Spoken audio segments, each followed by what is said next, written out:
नमस्कार, N V news देख रहे हैं आप। मैं हूं आपके साथ सुनील सिंह पोरुस। उत्तराखंड में डबल इंजन की सरकार, लेकिन कांग्रेस इस दरमियान ये कहती नजर आ रही है कि उत्तराखंड में डबल इंजन की सरकार सिर्फ दिखावा है, क्योंकि यहां पर किसी भी तरह का विकास नहीं हो रहा है।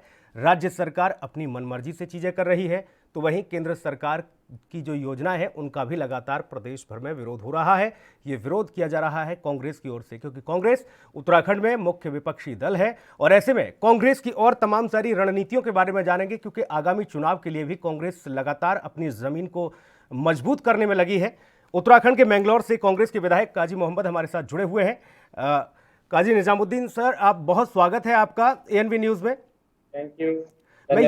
मैं ये जानना चाह रहा था आपसे कि देखिए, आज उत्तराखंड में बीजेपी के लोगों ने प्रधानमंत्री नरेंद्र मोदी के जन्म दिवस को एक सप्ताह के रूप में मनाने का प्रण लिया। उन्होंने कहा कि इसे हम सेवा भाव के रूप में मनाएंगे। कांग्रेस ने इसका विरोध भी किया है, बेरोजगार दिवस के रूप में मनाया। आप किस तरह से इन सब सारी चीज़ों को लेकर और सरकार के द्वारा जो योजनाएं चल रही हैं उनको लेकर अपने क्षेत्र में आवाज़ बुलंद कर रहे हैं और किस तरह से कार्यक्रमों को आगे बढ़ा रहे हैं? कांग्रेस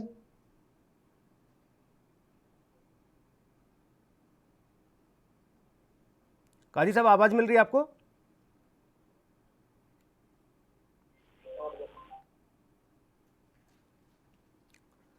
लगता है तकनीकी कमी के चलते संपर्क जो है ठीक से नहीं हो पा रहा है, लेकिन हम जानने की कोशिश करेंगे, क्योंकि एक बड़ी जिम्मेदारी इनके कंधों पर है। और आपको ये भी बता दें कि राहुल गांधी के बड़े ही चहेते माने जाते हैं काजी निजामुद्दीन, क्योंकि मंगलौर से विधायक हैं, युवा विधायक, और युवा शक्ति के रूप में वो बेहतर काम भी करते हुए नजर आ रहे हैं।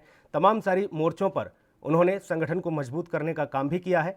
ऐसे में वो तमाम सारी चीज़ें जिनको लेकर राज्य सरकार के साथ ही केंद्र सरकार को काजी निजामुद्दीन घेरते हुए नजर आ रहे हैं।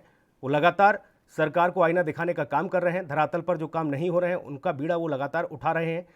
मैंगलोर विधानसभा क्षेत्र की अगर बात की जाए तो वहाँ पर विकास कार्य न होने पर वो लगातार इस बात को भी कहते हुए नजर आ रहे हैं कि डबल इंजन की सरकार सिर्फ दिखावा है, सिर्फ छलावा है, क्योंकि प्रदेश भर में विकास कार्य नहीं हो पा रहे हैं। कोरोना महामारी के बीच भी आपदा को अवसर में बदलने का काम किया है अधिकारियों ने, उन्होंने अपनी जेबें भरी हैं। लेकिन प्रदेश में आज बेरोजगारी की स्थिति है, पर्यटन ठप पड़ा है। तमाम सारे जो सवाल हैं उनको लेकर आज हमारे साथ उत्तराखंड के मैंगलोर से विधायक काजी निजामुद्दीन हमारे साथ सीधा जुड़े हुए हैं। वो तमाम सारी बातों को रखेंगे और बताएंगे, क्योंकि उनको भी कई सारी जिम्मेदारियां मिली हैं। अगर सचिन पायलट की नाराजगी की बात की जाए तो सचिन पायलट की नाराजगी के लिए जो टीम घोषित की गई थी उस टीम में भी काजी निजामुद्दीन का अहम रोल था। उनको मनाने में वो सफल रहे। इसके साथ ही उनको बड़ी जिम्मेदारी बिहार में भी मिली है, क्योंकि बिहार में आगामी चुनाव है और ऐसे में टिकट वितरण को लेकर उनकी भूमिका बेहद महत्वपूर्ण हो जाती है। काजी निजामुद्दीन जी, आवाज मिल पा रही है आपको? जी, आवाज आ रही है। मैं समझना चाहूंगा डबल इंजन की सरकार को किस तरह से देख रहे हैं और किन किन मुद्दों को लेकर आप मुखर हैं? डबल इंजन की सरकार, ऐसे इसके डबल इंजन है दोनों इंजनों के पिस्टन बैठे हुए हैं। इंजन पूरी तरह फेल हैं और इतनी नाकामयाब सरकार हमने कभी नहीं देखी। आजाद हिंदुस्तान में इतनी नाकामयाब सरकार कभी नहीं देखी। ना तो युवाओं की इसको फिक्र है, बेरोजगारों के साथ इसने जो अत्याचार किया है, करोड़ों लोगों को केंद्र सरकार ने रोजगार देने की बात कही, राज्य सरकार ने बात कही, लेकिन अपनी हर बात से मुकरे हुए हैं। किसानों की स्थिति बद से बदतर इन्होंने कर रखी है। भ्रष्टाचार चरम सीमा पर है। इन्होंने ये कहा था कि हम 100 दिन के अंदर हम लोकपाल लाएंगे ताकि भ्रष्टाचार पर अंकुश लगाया जा सके। अब तक इनके 100 दिन पूरे नहीं हुए। स्थिति ये है कि ये पूरी तरह ठप हैं। कुंभ पहली जनवरी से कुंभ शुरू होना है और पिछले वित्तीय वर्ष में 264 करोड़ रुपए भारतीय जनता पार्टी की सरकार ने बजट एलोकेट किया था कुंभ के लिए, जिसमें लगभग 64 ही करोड़ रुपए आ पाए, 200 करोड़ रुपए नहीं आ पाए। फिर इस वित्तीय वर्ष में 1200 करोड़ रुपए इन्होंने एलोकेट किए थे कुंभ के लिए, जिसमें से मुझे उम्मीद नहीं है कोई पैसा आया होगा। या तो भारतीय जनता पार्टी की सरकार जवाब दे, 1200 करोड़ रुपए खाए जा चुके हैं, क्योंकि धरातल पर कोई काम नहीं हुआ। अक्टूबर तक सारे निर्माण कार्य पूरे हो जाने चाहिए थे, या 1200 करोड़ रुपए उनके पास देने के लिए नहीं है। तो तीर्थ यात्रियों की व्यवस्था कैसे होगी? तो जी। ये सारे सवाल हमारे सामने हैं और हम भारतीय जनता पार्टी की सरकार से, जो कि एक बहुत विफल सरकार है, फेल सरकार है, इनसे हम ये सवाल पूछते रहेंगे। राहुल गांधी के बड़े ही चहेते माने जाते हैं आप। एक युवा शक्ति के रूप में मंगलौर का प्रतिनिधित्व कर रहे हैं। कई मौकों पर बड़ी जिम्मेदारी भी आपको दी गई, चाहे वो पायलट ग्रुप की जो नाराजगी रही उसमें भी आपने महत्वपूर्ण भूमिका अदा करी। इसके साथ ही आपको बिहार में बड़ी जिम्मेदारी दी गई है, टिकट वितरण से लेकर पार्टी को और स्ट्रांग और मजबूत करने के लिए। पहले तो इसके लिए बहुत बधाई आपको। किस तरह से भूमिका थैंक काजी यू। निजामुद्दीन निभा रहे हैं और क्या कुछ काजी निजामुद्दीन की तैयारी है? देखिए, ये तो मैं राहुल जी का, केसी वेणुगोपाल साहब का, सोनिया जी का मैं आभार व्यक्त करता हूं कि वो हम्म। उन्होंने मुझ में ये विश्वास जताया और जो जिम्मेदारी मुझे दी, हम्म। मैं कोशिश करता हूं उसको अपनी पूरी ताकत के साथ और कांग्रेस हित में, जनहित में उसको मैं निभाऊं। हम्म। फिलहाल हम लोगों को इस वक्त बिहार की स्क्रीनिंग कमेटी में लगाया हुआ है, बिहार जी। के टिकट वितरण में। हम्म। तो जितनी भी कोशिश है बेहतर परफॉर्मेंस पार्टी कर सके, इसके लिए हमारी हम्म। कोशिश है। हम्म। और उत्तराखंड जी। में मैं एक विधायक के तौर पर हूँ। हम्म। मैं लगभग आज यहाँ जितना मैं हो सकता होगा मैं पूरी कोशिश करता हूँ, और आने हम्म। वाला वक्त जो 2022 जनवरी में हमारे यहाँ चुनाव होने हैं हम्म। उत्तराखंड में, तो हमें पूरी उम्मीद है कि जनवरी 2022 में यहाँ हम्म। की एक भारी बहुमत की सरकार बनेगी, हम्म। क्योंकि भारतीय जनता पार्टी की सरकार के पास ना बताने को है ना दिखाने को है, जन विरोधी सरकार है। हम्म। और कांग्रेस किसान की बात करती है, मजदूर की, युवा की बात करती है, हम्म। आर्थिक नीतियों की बात करती है, और हम्म। ये भारतीय जनता पार्टी की सरकार हम्म। भावनाओं की बात करती है, भावनाओं को भड़काने की बात करती है। हम्म। भावनाओं से काम चलने वाला नहीं। कोविड में, इस कोरोना हम्म। काल में भारतीय जनता पार्टी की सरकार पूरी तरह नाकामयाब है। हम्म। हर तरफ नाकामयाबी के उत्तराखंड इनके से चर्चे हैं। निकलकर काजी आप किसी, निजामुद्दीन जी, उत्तराखंड से निकलकर बाकी राज्यों में आपको जो जिम्मेदारियां मिली उनको आप बखूबी अदा भी कर रहे हैं। इसके साथ साथ उसमें आपको सफलता भी मिल रही है। लेकिन उत्तराखंड की बात की जाए, उत्तराखंड में सरकार कांग्रेस की भी रही, लेकिन स्थिति ये देखने को मिली कि कांग्रेस के अंदर इस तरह की सिर फुटबॉल की स्थिति बन गई कि कांग्रेस अपने घर को ही नहीं बचा पाई। मैं ऐसे में ये जानने की कोशिश करूंगा, आप मसला राजस्थान का सुलझवा देते हैं, वहां की व्यवस्थाओं को दुरुस्त करवा देते हैं। उत्तराखंड में क्या आगामी चुनाव के दरमियान या फिर आने वाले समय में मैं ये समझूं कि उत्तराखंड में कांग्रेस को एकजुट करने में काजी निजामुद्दीन की भूमिका बेहद महत्वपूर्ण रहने वाली है?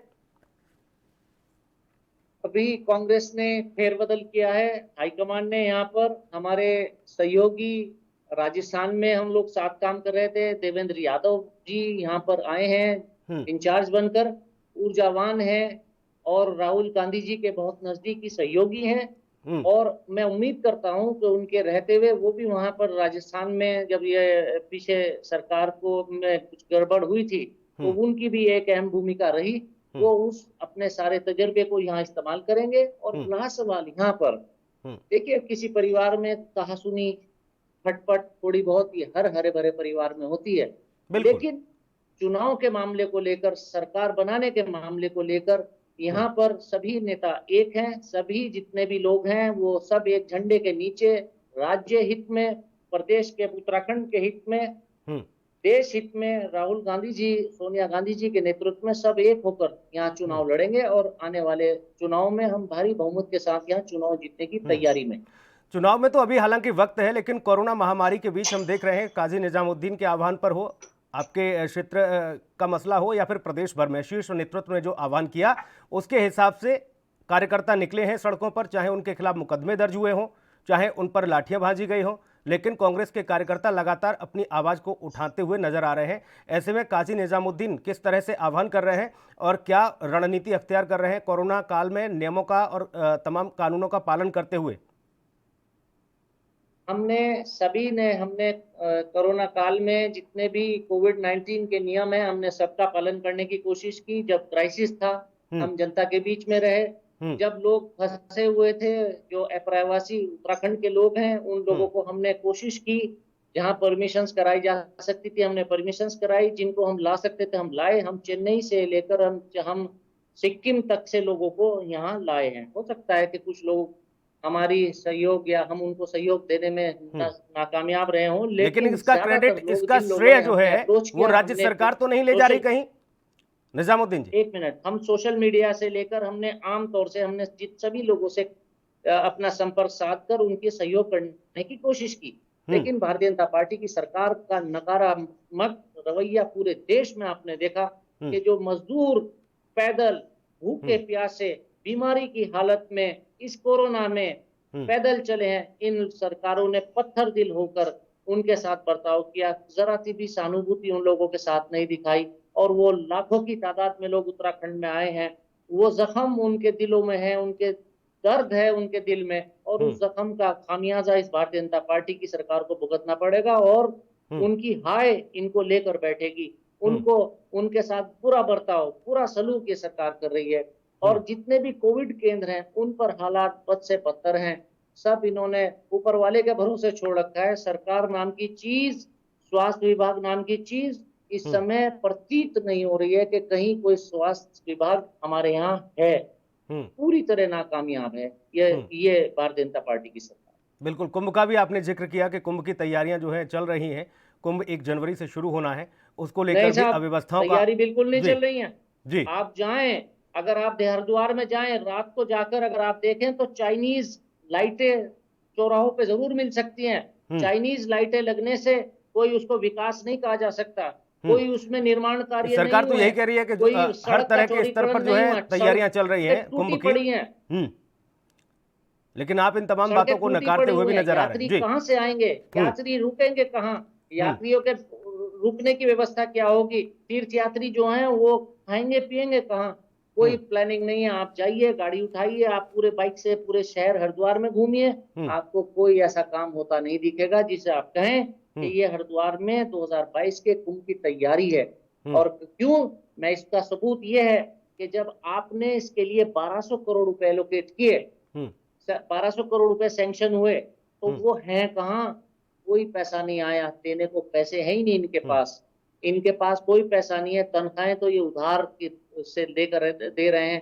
और ये बात अभी नहीं, जो 5 मार्च को विधानसभा का सेशन गैरसैंण में था, 5 मार्च को मैंने विधानसभा में ये बात कही थी कि आप 1200 करोड़ रुपए कुंभ के लिए देने की बात कर रहे हैं। मैं अगर ये मान भी लूं कि आप इसको ईमानदारी के साथ ले आएंगे, खर्च करेंगे, लेकिन ये आएंगे कहाँ, ये मैंने कोरोना काल से पहले सरकार को आगाह किया था, क्योंकि मैंने सरकार की पिछले 3 साल की जो बैलेंस शीट है, जो आंकड़े इन्होंने हमें उपलब्ध कराए थे विधानसभा में, उन आंकड़ों को देखकर मैंने कहा था कि आपके पास आपकी पिछले सालों की बैलेंस शीट इतनी खराब है कि कोरोना आने वाला है, कोरोना के बाद स्थिति आपकी वित्तीय स्थिति बद से बदतर होगी। क्योंकि हमने देश के आंकड़े के बाद आपने देखी कि -24 जीडीपी चली गई है, 100 से भी 24 पॉइंट नीचे।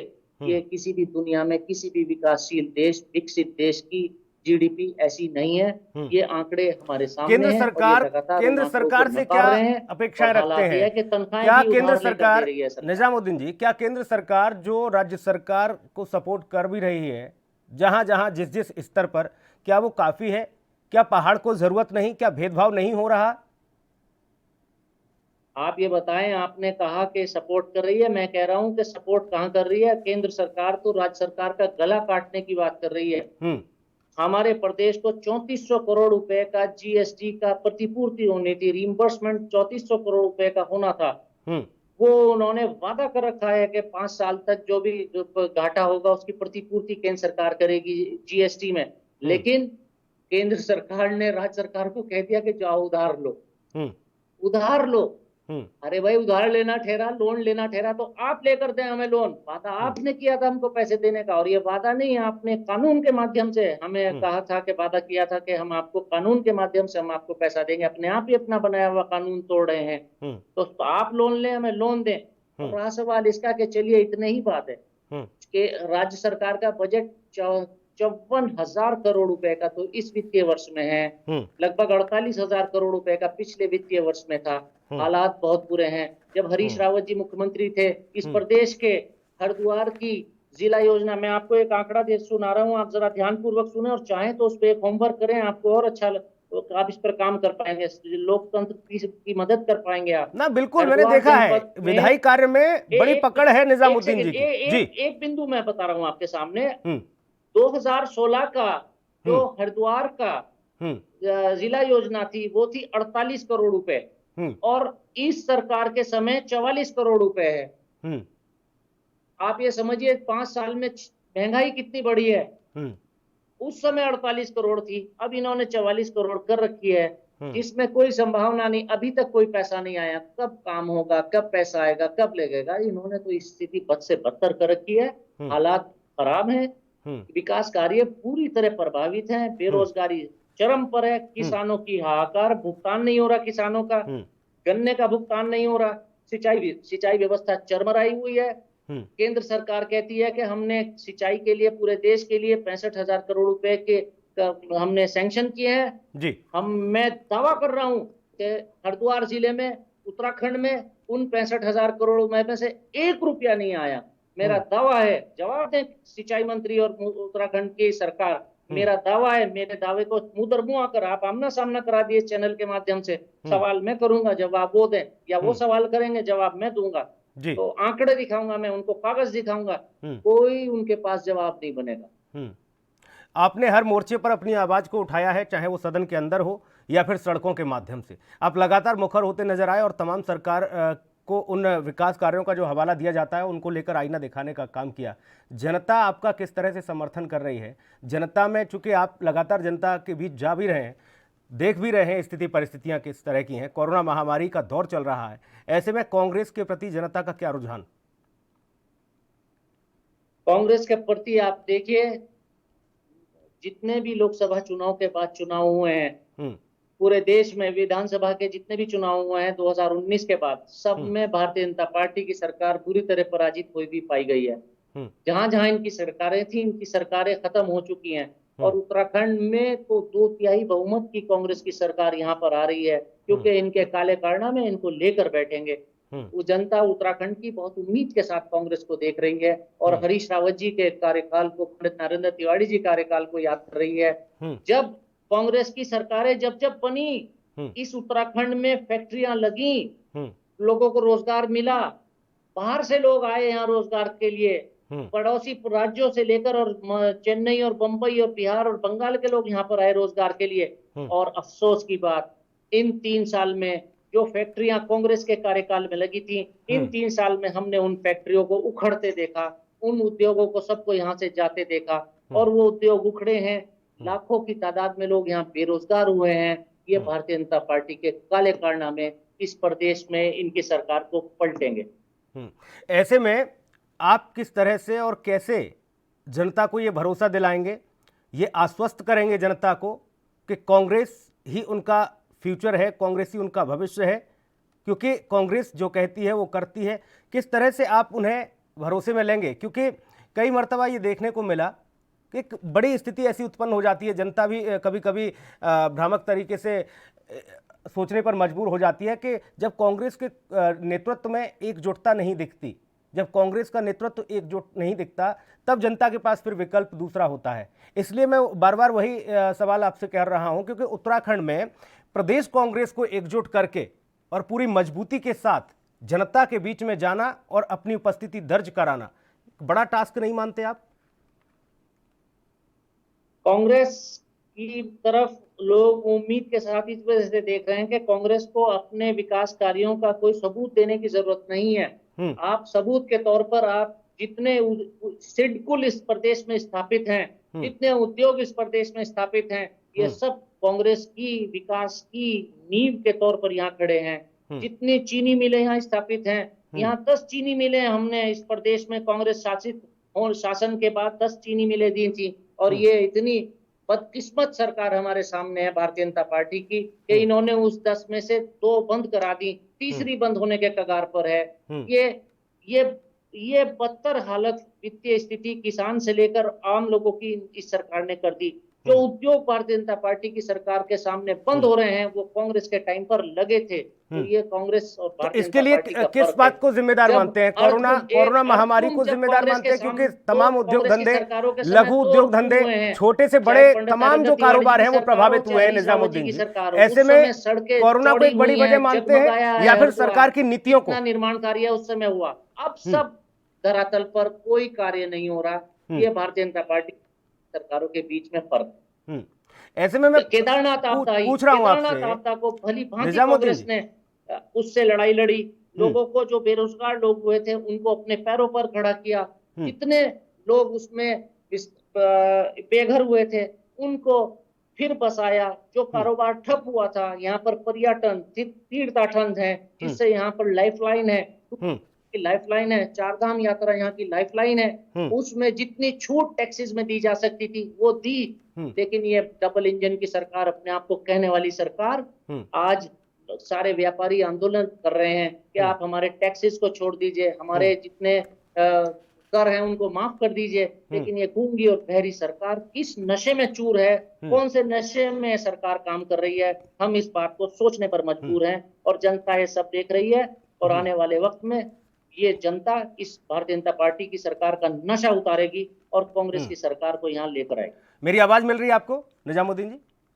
जी जी। मैं ये जानना चाह रहा हूं, इस वजह क्या मानते हैं आप? कोरोना महामारी को कोई बड़ी वजह मानते हैं या सरकार की नीतियों को? और दूसरा, हेलो, इस आपदा के अवसर को क्या भुनाने में कामयाब हो पाएगी कांग्रेस?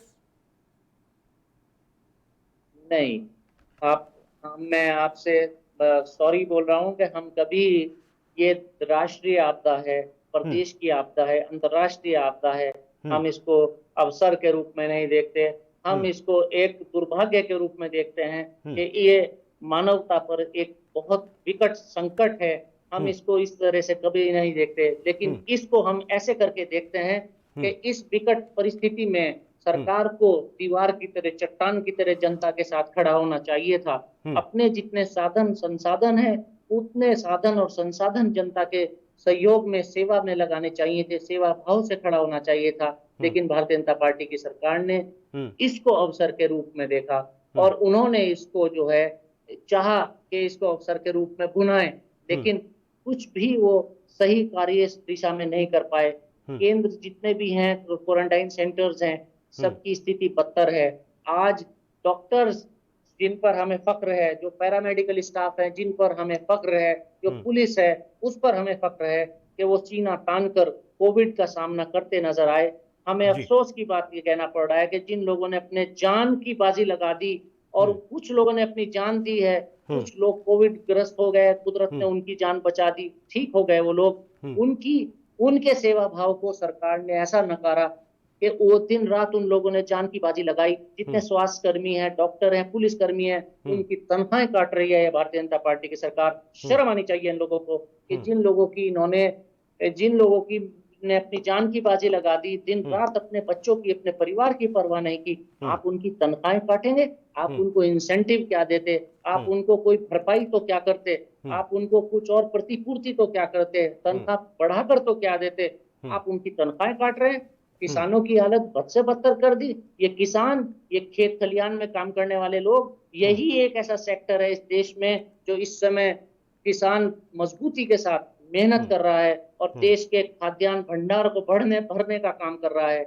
आज तक, अब तक इस प्रदेश में गेहूं की फसल कब आई थी? अप्रैल में, और धान की फसल आने को तैयार हो गई, लेकिन अब तक गेहूं की फसल का पूरा भुगतान नहीं किया। ये किसान की कमर तोड़ने का काम कर रही है भारतीय जनता पार्टी की सरकार। तो इसको जनता देख रही है। शुरुआती दौर में काजी निजामुद्दीन जी, शुरुआती दौर में देखा हमने, जब आंकड़े बहुत ज्यादा नहीं थे तब सख्ती बरती गई, लॉकडाउन किया गया, प्रदेश में भी पुलिसकर्मी से लेकर तमाम व्यवस्थाएं जो है लगी हुई थी, लोगों को घरों में रहने के लिए कहा गया। लेकिन अब आंकड़े एकाएक बढ़ रहे हैं, चाहे वो देहरादून का मसला हो, हरिद्वार का मामला हो, या प्रदेश के बाकी शहरों की बात की जाए। यहां तक कि मसूरी में तो व्यापारी बड़े चिंतित हैं। वो कह रहे हैं कि भैया जितने भी पर्यटक आ रहे हैं वो खुद कोरोना लेके भी आ रहे हैं, यहां दे के भी जा रहे हैं। तो ऐसे में तो हमें पहले ही व्यवस्था ठीक थी जब हमारा कारोबार ठप था। तो लोगों में भय का माहौल है। इस पर काजी निजामुद्दीन क्या सोचते हैं? मैं आपको एक बात बता दूं कि इस वक्त जब ये इन्होंने सारे हथियार रख दिए, सब इन्होंने कुदरत के भरोसे सब छोड़ दिया, ये भारतीय जनता पार्टी की सरकार, चाहे देश की हो चाहे इस प्रदेश की हो, उन्होंने ये तय कर लिया कि इस कोविड की लड़ाई में ये लड़ने में सक्षम नहीं है।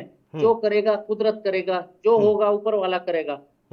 जिस वक्त राहुल गांधी जी ने आह्वान किया था कि कोविड एक विकराल रूप ले रहा है, और उन्होंने एक आह्वान किया था भारतीय जनता पार्टी की सरकार से, मोदी जी से उन्होंने कहा था कि मोदी जी, देश में एक आर्थिक सुनामी आने वाली है, इस ओर ध्यान दीजिए, तो उनकी बात को हंसी में टाल दिया था। मैं आपको अपने बारे में बता दूं, जब मार्च में गैरसैंण में विधानसभा का सत्र हुआ था, पता नहीं आपके कौन जर्नलिस्ट वहां पर, पत्रकार आपके बिल्कुल। चैनल के कौन रहे होंगे, आप पता कीजिए, रिकॉर्ड निकलवा कर देखिए कि मैंने उस विधानसभा के सत्र में कोविड को विधानसभा में उठाया, मैंने उस पर सवाल खड़े किए, मैंने उस समय कहा कि एयरपोर्ट को सैनिटाइज करके यहाँ पर बाहर निकले, जितने भी पैसेंजर्स आएंगे, रेलवे स्टेशन पर आप लोग जो है स्कैनिंग करें, थर्मल स्कैनिंग करें, सारे टूरिस्ट की, जितने भी चार धाम हैं, हरिद्वार है, कलियर शरीफ है, हेमकुंड साहिब हैं, इन सब पर आने वालों की निगाह रखी जाए और सबके कोविड टेस्ट कराए जाएं।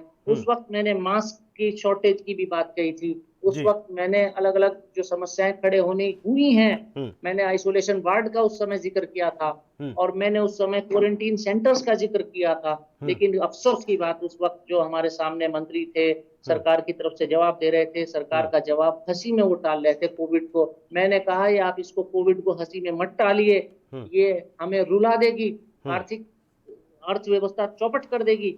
लेकिन क्योंकि सरकार की तरफ से सही समय पर सही निर्णय नहीं लिए गए, निर्णय देर से लिए गए, तब तक इतनी देर हो चुकी थी। एक और महत्वपूर्ण सवाल मेरा, रूप ले चुका था, समय भी बहुत ज्यादा नहीं है, कुदरत करे कैसे होगा। अभी भी हथियार रख रखे हैं इन्होंने, कोई सही काम नहीं कर रहे हैं। जिस समय टेस्ट यहाँ पर नहीं हो पा रहे थे, उस वक्त मैं राजस्थान सरकार से मैं बात कर आया। गाजी निजामुद्दीन, बहुत संक्षेप में एक चीज और जानूंगा आपसे।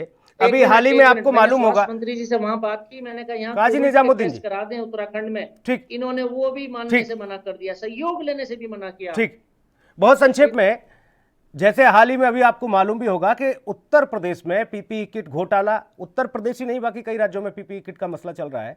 ऐसे में उत्तराखंड में क्या विपक्ष इस मुद्दे को लेकर मुखर होगा? क्या ये पड़ताल कराएगा कि वाकई में उत्तराखंड में सब कुछ ठीक ठाक हुआ है या फिर दुरुपयोग हुआ? यहां पर भी ब्यूरोक्रेसी ने इस आपदा को अवसर में बदलने का काम किया, यहां पर भी वही एक्सी थर्मामीटर या टेम्परेचर मशीनों को कई गुना महंगे दामों में खरीदा गया। इसकी जांच पड़ताल कराएंगे क्या आप, बहुत संक्षेप में? यहाँ ये कोई उत्तर प्रदेश से अलग नहीं, सब सिस्टम वही चल रहा है। हालात बद से बदतर हैं, चाहे पीपीई किट्स हो, चाहे टेस्ट किट्स हो और चाहे और कोई साजो सामान हो, उन सभी साजो सामान में एक गंध, एक बू तो आ रही है। इसकी जांच होनी जरूरी है। इसी वजह से हम पहले दिन से हम लोग मांग कर रहे हैं कि इस प्रदेश में लोकपाल स्थापित होना चाहिए और भारतीय जनता पार्टी की सरकार ने अपने मैनिफेस्टो में वादा किया था कि 100 दिन के अंदर हम लोकपाल स्थापित करेंगे, क्योंकि इनको घोटाले करने थे, इनकी नियत में खोट था और इनकी नियत में खोट है, इनकी नीतियों में खोट है। तो इसी वजह से ये लोकपाल की स्थापना नहीं कर पा रहे हैं। अगर लोकपाल की स्थापना यहाँ हो चुकी होती तो इनके घोटालों की जांच हो रही होती और अब तक इनमें से बहुत से लोग बर्खास्त हो चुके होते और बहुत से लोग सलाखों के पीछे होते। तो ये तो इनको इनकी करनी का फल मिलेगा। हम चाहेंगे कि सभी जो खरीद इसमें हुई है, आकस्मिक इमरजेंसी तौर पर जो चीजें खरीदी गई हैं, उन सब को एक स्कैनर में रखा जाना चाहिए और उनकी जांच पड़ताल हम उम्मीद करते हैं गाजी निजामुद्दीन जी, जो आप अपने मिशन और अपने तमाम मुद्दों को लेकर जो आवाज उठा रहे हैं उसमें तेजी आए और तेजी के साथ साथ आप उसमें सफल हो, आपकी पूरी टीम सफल हो। इन्हीं तमाम शुभकामनाओं के साथ, अग्रिम शुभकामनाओं के साथ बहुत धन्यवाद आपका, आप हमारे साथ जुड़े, बहुत धन्यवाद। विशेष में इतना ही, नमस्कार।